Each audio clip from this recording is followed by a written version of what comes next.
My name is Pam Windham. I served in the United States Coast Guard, Women's Reserve. I think it was May 1944 to June 46. Roosevelt had a program called the NYA, National Youth Administration. And I went to radio school, and I learned Morse code and all about radio. Yeah, I was working for Delta Airlines, and my father had been in World War I, and there was always a lot of military talking at our house. And I don't know, I wanted to serve. I wanted to do something. So I went to the United States Navy recruiting station. Oh, that'd be fine. They'd love to have me. So I gave my resignation to Delta. And then I waited, I think, 90 days. In the 90 days, I go to the Navy to be sworn in. You must have another physical. So they turned me down. They said, you have a left flat foot. We cannot take a chance with you. Because with all that drilling, so I went to the Army, nope. Marines, nope. Coast Guard, we'd love to have you. So I did, and I did all the drilling, and it didn't bother me at all.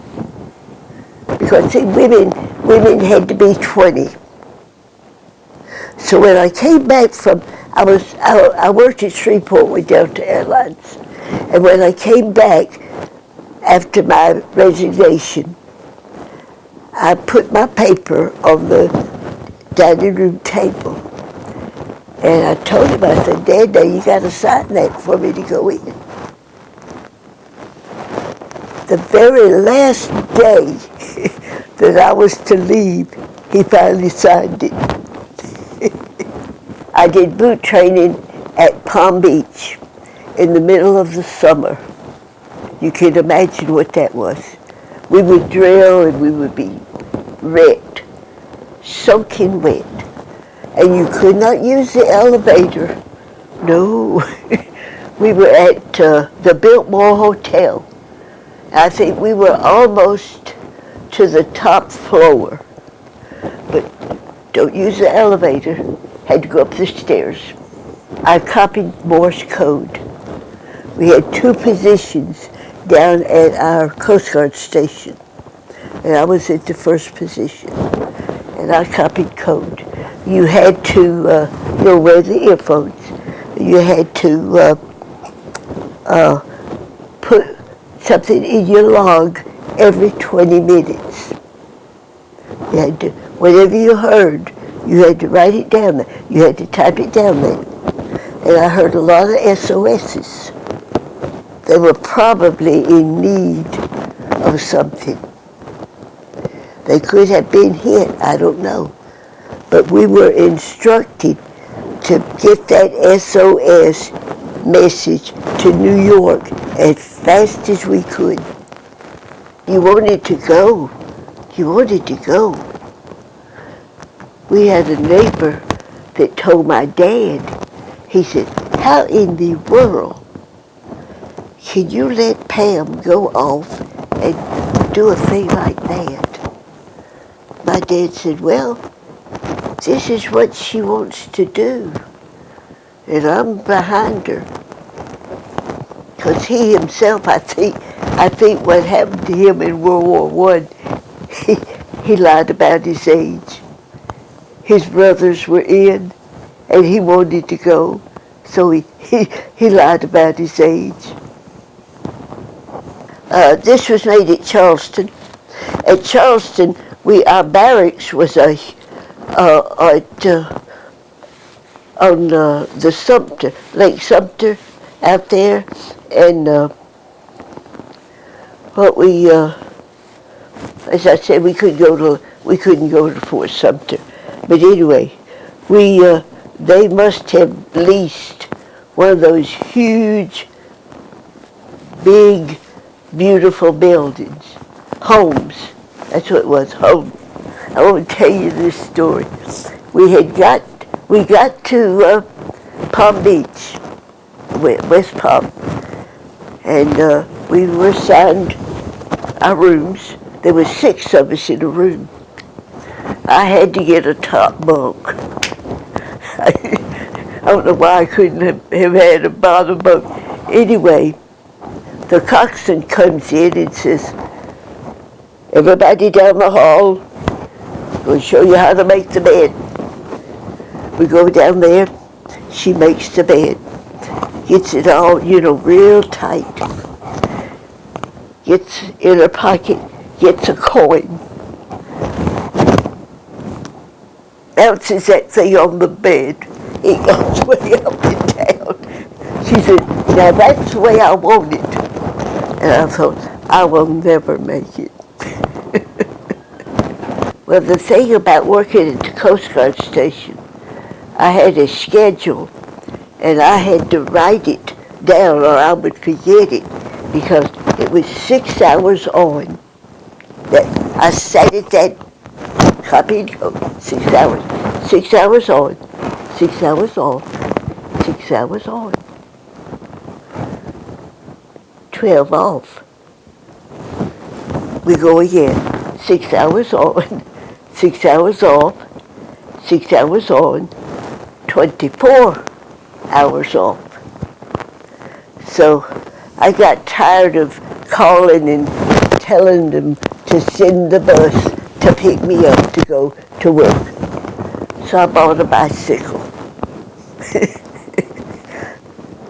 And I rode to work every day. Well, I have a ham radio operator.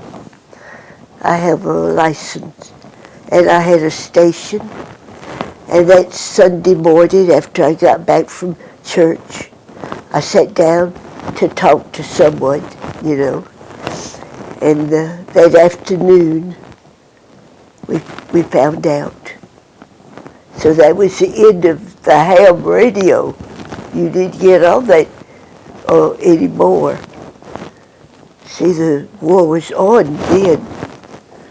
And yeah, it was a bad thing. Just a bad thing. It was sad. It was sad because I had a cousin at Pearl Harbor. And I later found out that he played the organ. And on Sunday mornings, he would go into Honolulu and play the organ at a church. So he was not at Pearl Harbor. Dear Mom, the check is my room, right there. Right out by the shore of Lake Worth. We drill on white sand.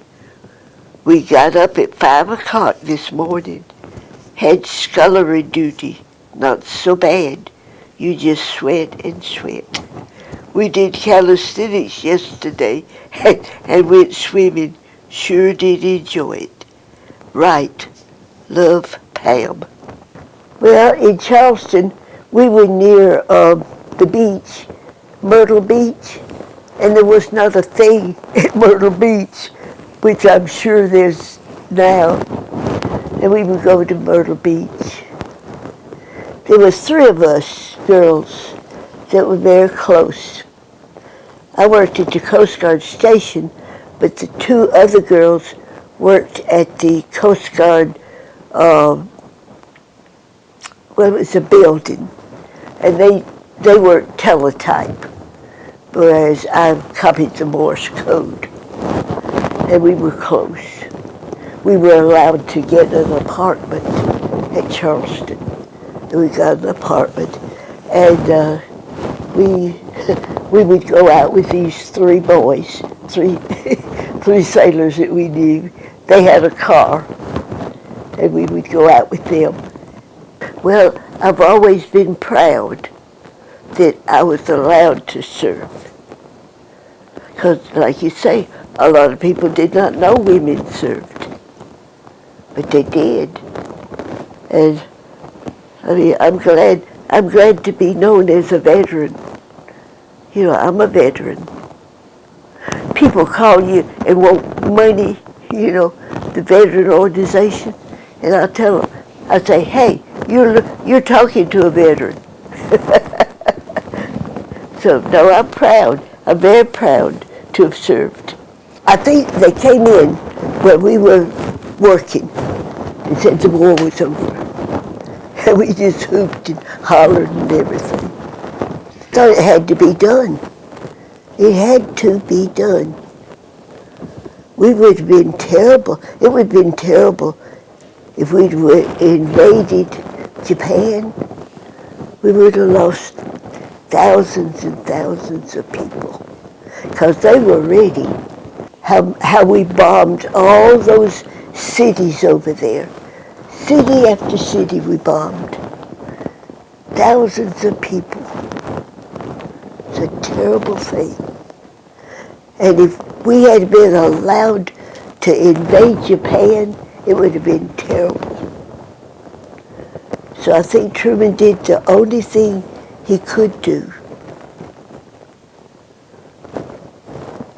Whether we justified or not, I don't know. Oh, I love it.